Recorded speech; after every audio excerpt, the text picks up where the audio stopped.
Dear students, come back to the channel. पिछले lecture में हमने पढ़ा था इलेक्ट्रोस्टैटिक चार्ज और चार्ज की कुछ प्रॉपर्टीज़ पढ़ी थी। आज हम करेंगे conservation of charge and quantization of charge. Now first topic है कंजर्वेशन ऑफ चार्ज। ठीक है, according to the law of conservation of charge, total charge in an isolated system remain constant. It can neither be created nor be destroyed, but it can be transferred from one part of system to another part. ठीक है, इसको हम example के through समझ लेते हैं। ठीक है, हमने एक आइसोलेटर सिस्टम लिया है। ठीक है, ये है हमारा आइसोलेटर सिस्टम। ठीक है, इसमें आ गई हमने 2 बॉडीज़ लिए है, ए और बी। ठीक है, इसमें नंबर ऑफ इलेक्ट्रॉन 10 लिए, प्रोटॉन है 10, इसमें लिए 6 और इसमें प्रोटॉन है 6। ठीक है, मैंने आपको कल बताया था, ठीक है, कि कोई भी जो न्यूट्रल बॉडी होती है उसमें नंबर ऑफ इलेक्ट्रॉन और नंबर ऑफ प्रोटॉन जो है वो सेम होते हैं। ठीक है, तो इसने क्या किया, ए बॉडी है, उसने बी को क्या किया, शिफ्ट किए इलेक्ट्रॉन्स, कितने 2 इलेक्ट्रॉन शिफ्ट किए। तो इसके पास कितने बच गए, इसके पास बच गए 8। ठीक है, इसने जो है वो लूज़ की है तो इस पर आएगा पॉजिटिव चार्ज, इसने गेन किया है तो इसके पास आएगा नेगेटिव चार्ज। ठीक है, नाउ यहाँ से हम समझ लेते हैं कि जो पहले इनके पास, इसके पास कितने थे 10, इसके पास कितने थे 6, टोटल कितने हुए 10 + 6, टोटल कितने हुए 16। ठीक है, आफ्टर शिफ्टिंग जब इसने इलेक्ट्रॉन इसको लूज़ किए, इसके पास बच गए 8, इसके पास कितने हो गए 8। नाउ 8 + 8 कितने हो गए 16। ठीक है, तो इसका मतलब क्या है कि total charge of A system remain constant, ठीक है, इज इक्वल टू कितने हुए 16। पहले भी 16 थे, अब भी 16 है। तो इसका मतलब क्या है, ला क्या कहता है कंजर्वेशन का, कि जो टोटल चार्ज होता है आइसोलेटेड सिस्टम में वो कांस्टेंट रहता है। वो इट कैन आइदर भी क्रिएटेड, ना ही वो क्रिएट होता है ना ही डिस्ट्रॉय होता है। वो बस क्या होता है कि वो ट्रांसफ़र करता है from one part of system to another part. ठीक है, जैसे ये यहाँ से शिफ्ट कर गया, ठीक है, अब ये लूज़ करेगा गेन करेगा, बस यही होगा। ठीक है, मतलब वो डिस्ट्रॉय नहीं होगा ना ही वो क्रिएट होगा, बस वो ट्रांसफ़र करता है charge from one part of the system से अनदर पार्ट सिस्टम। ठीक है, जैसे हम एग्जांपल ले लेते हैं यूरेनियम की। ठीक है, इसमें नंबर ऑफ इलेक्ट्रॉन्स कितने हैं 92। ठीक है, आफ्टर डीके, ठीक है, डीके के बाद क्या आ गए थोरियम प्लस हीलियम में। ठीक है, तो इसके पास आ गए 90, इसके पास हीलियम के पास आ गए 2 इलेक्ट्रॉन्स। ठीक है, नंबर ऑफ इलेक्ट्रॉन्स कितने थे 92, डीके के बाद कितने हो गए 90 + 2 दैट इज़ 92। तो क्या मतलब हुआ, total charge of an isolated system remains constant.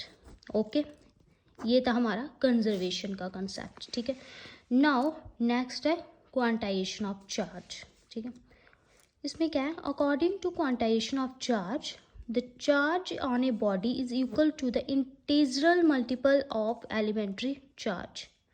ठीक है, इसका क्या मतलब है, ठीक है, इसको हम एलिमेंट्री चार्ज को हम डिनोट करते हैं ई से, इंटीग्रल को आ गया एन। ठीक है, वो ये आ गया हमारा चार्ज। ठीक है, हमें पता होना चाहिए एन किसके इक्वल होता है 1 2 3।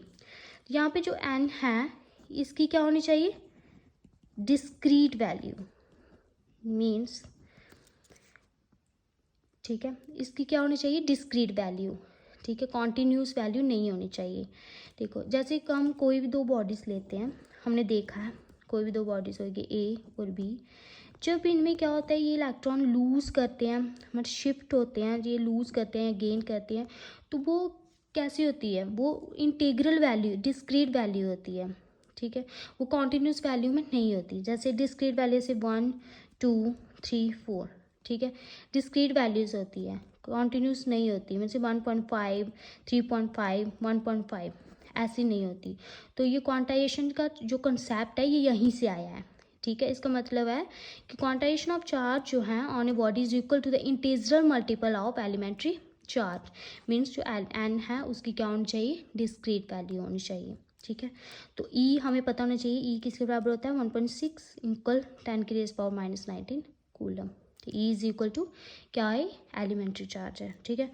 तो हम देख सकते हैं कि हम कितनी पॉसिबल वैल्यू है चार्ज की वो निकाल सकते हैं, क्योंकि हमारे पास क्यू की वैल्यू ऑलरेडी है और एन का हमें पता है कि हमें क्या डिस्क्रीट वैल्यू लेनी है, ठीक है। तो पुट करते हैं एन को पहले 1, ई की वैल्यू क्या है 1.6 × 10⁻⁻19 कूलम, तो हमारे पास आ गया ये। अब नेक्स्ट हम 2 पुट करते हैं तो हमारी वैल्यू आ गई 3.2 × 10⁻⁻19 कूलम।